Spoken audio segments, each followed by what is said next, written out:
عزیز طلباء و طالبات، یہ سلسلہ ویڈیو بنانے کا بہت پہلے سے جاری ہے اور اس سے پہلے مذکر مؤنث سے متعلق 3 ویڈیو اپلوڈ کیے جا چکے ہیں۔ یہ چوتھا ویڈیو ہے اور یہ مذکر حقیقی اور مؤنث حقیقی سے متعلق اہم اصول پر یہ ویڈیو پیش کیا جا رہا ہے۔ اس میں یہ بتایا جائے گا کہ مذکر حقیقی اور مؤنث حقیقی کس طریقے کے الفاظ ہیں، اور اگر مذکر ہے تو ان کا مؤنث کیسے بنایا جائے گا، وہ کتنے طریقے کے ہیں۔ اس طرح کے اہم اصولوں پر یہ ویڈیو بنایا جا رہا ہے۔ میں سمجھتا ہوں کہ آپ کے لیے بڑا مفید اور کارآمد ثابت ہوگا۔ سب سے پہلا نمبر یہ ہے کہ مذکر اور مؤنث کے لیے الگ الگ الفاظ ہوتے ہیں۔ مذکر اور مؤنث، جس طرح سے لڑکا مذکر ہے اور لڑکی مؤنث، لیکن ایک ہی لفظ ہے، صرف الف کو یہ سے بدل کر مؤنث بنا دیا گیا، تو ایسا نہیں ہے، بلکہ یہاں مذکر کے لیے سرے سے الگ لفظ ہے اور مؤنث کے لیے الگ ہے۔ جیسے باپ اور ماں، بھائی بہن، بیل گائے، نواب اور بیگم، غلام اور لونڈی یا باندی، شوہر اور بیوی۔ یہ آپ دیکھ سکتے ہیں کہ تمام مذکر الفاظ بالکل الگ ہیں اور مؤنث کے لیے جو الفاظ استعمال ہوئے ہیں بالکل الگ ہیں۔ 2 نمبر اصول ہے، جاندار مذکر کے آخری حرف کو نون سے بدل کر مؤنث بنایا جاتا ہے۔ جاندار مذکر کا مفہوم سیدھے ڈھنگ سے آپ سمجھ سکتے ہیں کہ یہ مذکر حقیقی کی بحث ہے اور مذکر حقیقی ہی کو جاندار کہا جاتا ہے، اور مذکر حقیقی یا جاندار یہی الفاظ ایسے ہوتے ہیں جو اگر مذکر ہیں تو مؤنث آتا ہے اور مؤنث ہیں تو ان کا مذکر آتا ہے۔ تو اس کے تحت یہ اصول ہے کہ جاندار مذکر لفظ کے آخری حرف کو نون سے بدل کر مؤنث بنایا جاتا ہے۔ جیسے مذکر دولہا، مؤنث دلہن، کنجڑا کنجڑن، کنجڑا مذکر اور کنجڑن مؤنث، گوالا اور گوالن، گوالا مذکر گوالن مؤنث، مالی مذکر مالن مؤنث، دھوبی مذکر اور دھوبن مؤنث۔ تو یہاں دیکھا جا سکتا ہے کہ آخر میں نون کو اضافہ کر کے مؤنث بنایا گیا ہے۔ 3 نمبر اصول ہے، جاندار مذکر لفظ کے آخر میں یہ بڑھا کر مؤنث بنایا جاتا ہے۔ یا معروف جس کو ہم کہہ سکتے ہیں، یا گول یہ سمجھنے کے لیے زیادہ بہتر ہے کہ اس کو گول یہ بھی کہہ سکتے ہیں کہ اگر اس طرح کی یہ کو اگر مذکر لفظ کے آخر میں بڑھا دیا جائے تو وہ مؤنث حقیقی بن جاتا ہے۔ جیسے اس کی مثالیں ہیں، ہرن مذکر اور ہرنی مؤنث، پٹھان مذکر پٹھانی مؤنث، کبوتر مذکر کبوتری مؤنث۔ تو یہاں دیکھا جا سکتا ہے کہ ہر لفظ کے جو مؤنث الفاظ ہیں ان کے آخر میں یہ بڑھا دیا گیا ہے، یا معروف، اور یہ معروف بڑھا کر اس کو مؤنث بنایا گیا ہے۔ 4 نمبر اصول ہے، جاندار مذکر کے آخر میں نی یا انی بڑھا کر مؤنث بنایا جاتا ہے۔ نویجر نی بڑھا دیا جائے یا الف اور نویجر نی بڑھا دیا جائے تو ایسی صورتحال میں وہ مؤنث بن جائے گا۔ اس کی مثالیں دیکھیے کہ مذکر شیر مؤنث شیرنی، مور مذکر مورنی مؤنث، استاد مذکر استانی مؤنث، مہتر مذکر مہترانی مؤنث، مغل مذکر اور مغلانی مؤنث۔ تو یہاں کچھ مثالیں ایسی ہیں جس میں نویجر نی بڑھایا گیا ہے، اور کچھ مثالیں ایسی ہیں جس میں الف اور نویجر نی بڑھایا گیا ہے، جیسے مہترانی اور مغلانی۔ 5 نمبر اصول ہے، مذکر لفظ کے آخر میں یا الف زبر یا بڑھا کر مؤنث بنایا جاتا ہے۔ جیسے اس کی مثالیں ہیں، مذکر کتا مؤنث کتیا، بندر مذکر بندریا مؤنث، چڑا مذکر اور چڑیا مؤنث۔ اس طرح سے یہاں ہر مثال میں دیکھا جا سکتا ہے کہ یا الف زبر یا کو مؤنث بنانے کے لیے بڑھا دیا گیا ہے، جو کہ مذکر میں نہیں تھا، اور اس طرح سے یہاں مذکر الفاظ کا مؤنث بنایا گیا۔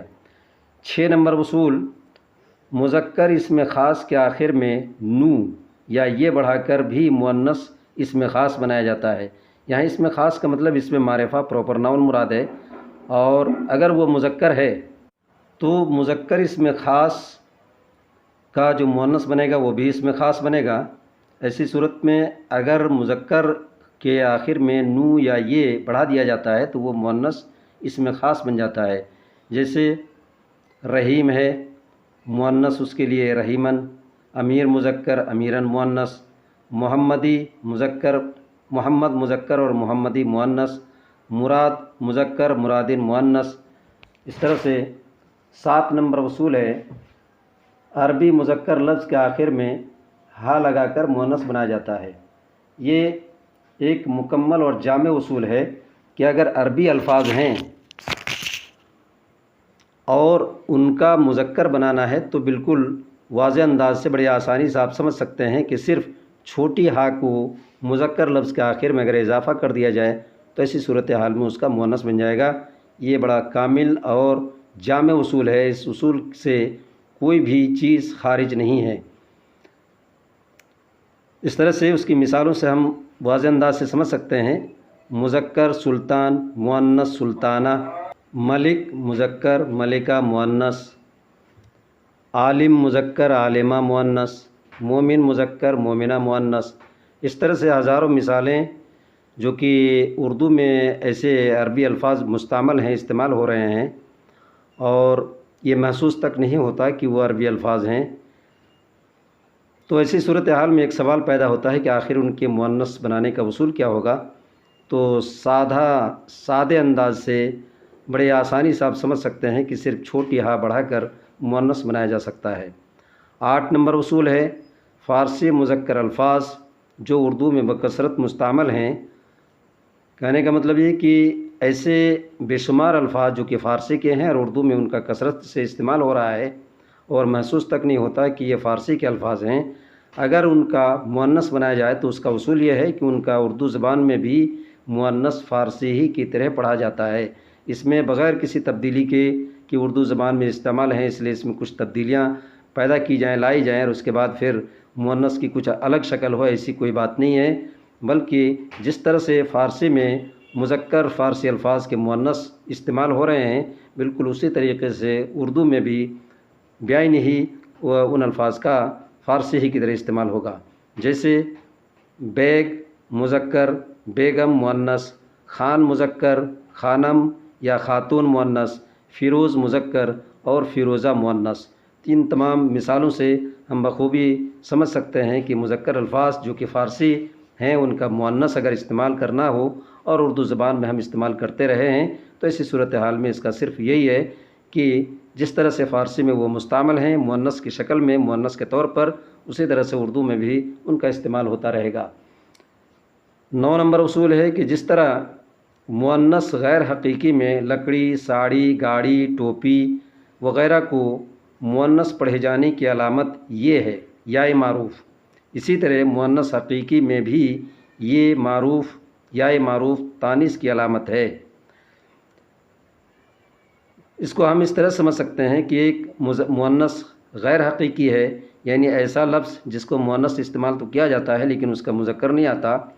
तो ऐसे अल्फाज के लिए जो मुअन्नस की अलामत है वो या मारूफ़ है। गोल ये जैसे लकड़ी एक मिसाल है जिसमें ये की शक्ल जो दिख रही है, बिल्कुल इस ये का इस्तेमाल करके मुअन्नस यानी ये मुअन्नस की ही अलामत है। उसी तरह से बिल्कुल वो मुअन्नस जिसको हम हकीकी कहते हैं यानी उसके मुकाबले में मुज़क्कर लफ्ज़ भी मौजूद अल्फाज भी मौजूद होते हैं, तो उसके आखिर में भी या मारूफ़ का होना ये तानीस की या मुअन्नस पढ़े जाने की अलामत है।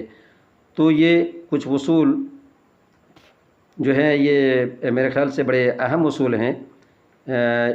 इसकी तरफ से अगर थोड़ी सी अगर तवज्जो दी जाए तो मैं समझता हूँ कोई मुश्किल नहीं है, बड़ी आसानी से समझ सकते हैं और ऐसे बेशुमार अल्फाज उर्दू में हम इस्तेमाल करते रहे हैं। इसकी मिसाल है आखिरी उसूल की 9 नंबर की, जैसे लड़की, घोड़ी, दादी, नानी, बंदी, ये तमाम मुअन्नस हकीकी के अल्फाज हैं और या का आखिर में होना यह अलामत तानीस है।